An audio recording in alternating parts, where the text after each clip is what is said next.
So recently, MyPillow CEO Mike Lindell, who also tried to help Trump overturn the 2020 election, who also claimed that voting machines during that election cycle were rigged to steal the election from Trump, and thanks to his baseless election conspiracy theories, he is now drowning in legal debt, now has a discount for his shitty, lumpy, overpriced pillows. Sleep like a dream with our standard MyPillow for just $14.88. You might be thinking that is an oddly specific sales price. Is there any significance to that number? Well, there is, actually. From the ADL, 1488 is a combination of two popular white supremacist numeric symbols. The first symbol is 14, which is shortened for the 14-word slogan, "We must secure the existence of our people and a future for white children." The second is 88, which stands for Heil Hitler, H being the 8th letter of the alphabet.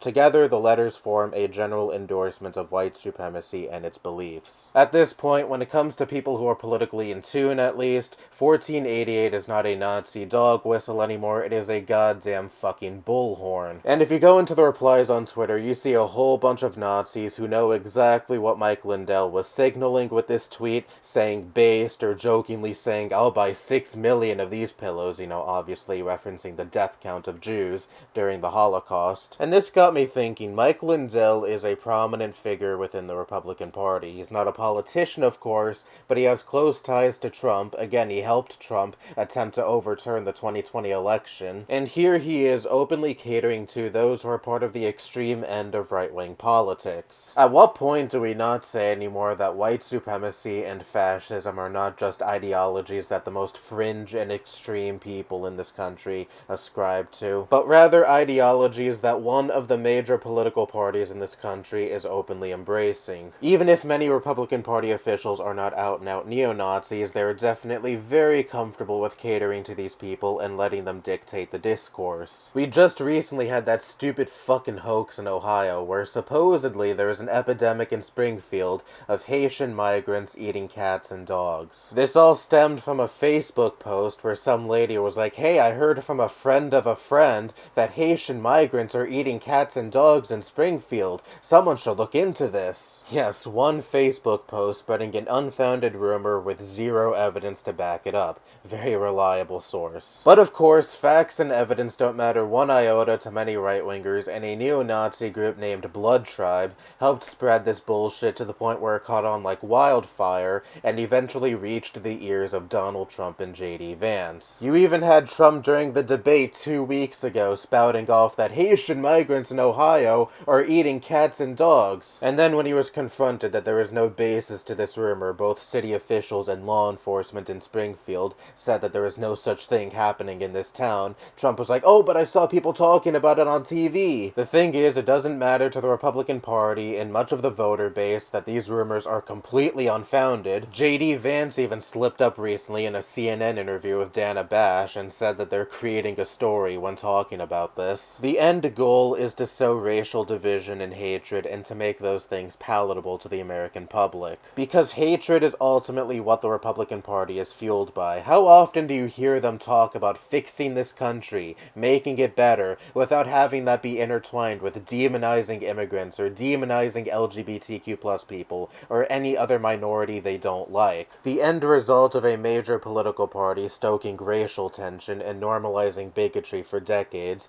is an increasingly extremist voter base, who have been primed to hate minority groups and view them as inherently lesser, all because of attributes that ultimately have nothing to do with the actual character of the people within these groups, whether it be their skin color, ethnicity, gender identity, sexual orientation, etc. And in the last several years especially, whether unknowingly or knowingly, much of the Republican base has been cozying up to extremist ideologies if it meant being quote-unquote rid of these people. And that's why you've been seeing the Republican Party and many prominent conservative pundits engage in increasingly extremist language. We need a mass deportation of immigrants. They are invading our cities, pretty much equating these people to a fucking plague. Or trying to get the public to believe that all LGBTQ+ people are groomers, all because they just don't like their sexual preference or their gender identity. Or trying to make the argument that people of color inherently commit more crime because they are quote-unquote less civilized than white people. All of this abhorrent rhetoric is the party simply catering to the base that it helped create. Those who are most loyal to the party within the base have shifted further and further to the right, and so the party is following suit. It's to the point where they pretty much dropped all pretense of not being racist. Just a week or two ago, Benny Johnson, some conservative commentator asshat,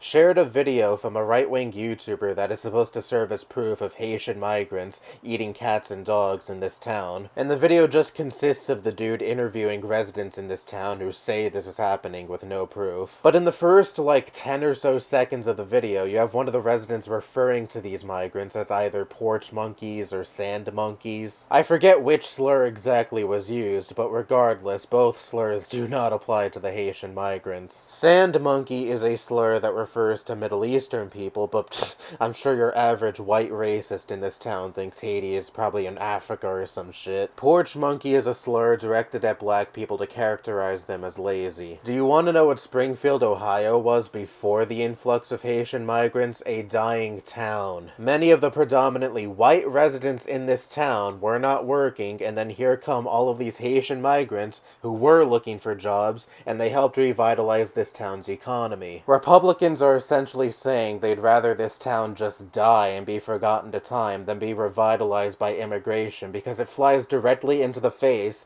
of their stupid narrative of immigrants supposedly coming into this country just to commit crime. But anyways, Benny Johnson's repost to that video got over 200,000 likes on Twitter, and for many Republicans, it is the smoking gun, supposedly. A lot of them have been pointing to that video and saying, see, this is what the Haitian migrants are doing to this poor town. Listen to these white residents who refer to these people as slurs. It's just been a scary trajectory that the GOP has been going in. And even if Trump loses in November, this is not going away. Trump himself may be done in that situation, debatably, but Trumpism certainly wouldn't be done. We live in a country where a significant portion of its population is consumed by their hatred, and demonizing those who are at the brunt of their hatred is pretty much the be-all, end-all of their politics. And it'll likely come to a point where someone steps into Trump's shoes and they will likely be smarter and more eloquent than he was, and that's definitely when it's time to be afraid. It's gotten to the point in this country where it doesn't matter how vile your viewpoints are. If you cater to a specific base of people, you will forever be fine in their eyes. I mean, look at Mark Robinson, who is currently running for governor in North Carolina. It was recently exposed that on a porn forum, of all places,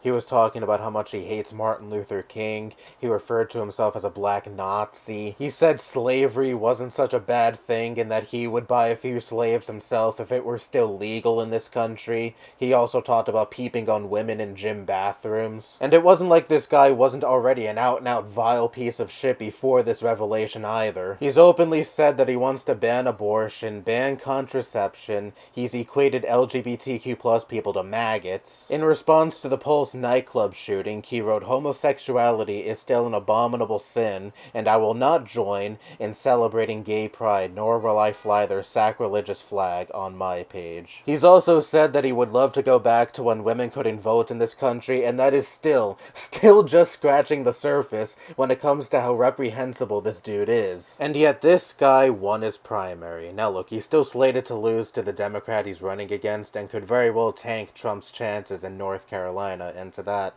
I say thank you. But the fact that despite how disgusting this person is, likely a significant amount of people will still be like, yeah, I'll happily vote for this guy anyway this November, is scary and speaks volumes to the point we're at in this country. We're at the point where Republicans are comfortable with taking the mask off and letting their true repugnant beliefs known. And everything I just talked about in this video is also why I am so over with any talk of both parties being equally as bad as each other. Look, I am fully aware that the Democratic Party is far, far, far, far, far from great, and Kamala Harris is definitely not my ideal presidential candidate. But I just can't in good conscience observe the increasingly extremist rhetoric and behavior from the Republican Party and its base and be like, yep, the two parties are just mirror images of each other. I know people who are at the receiving end of this rhetoric. Forgive me for not wanting a political party who views those I hold near and dear as nothing more than vermin in power. That's all I have to say. Bye-bye.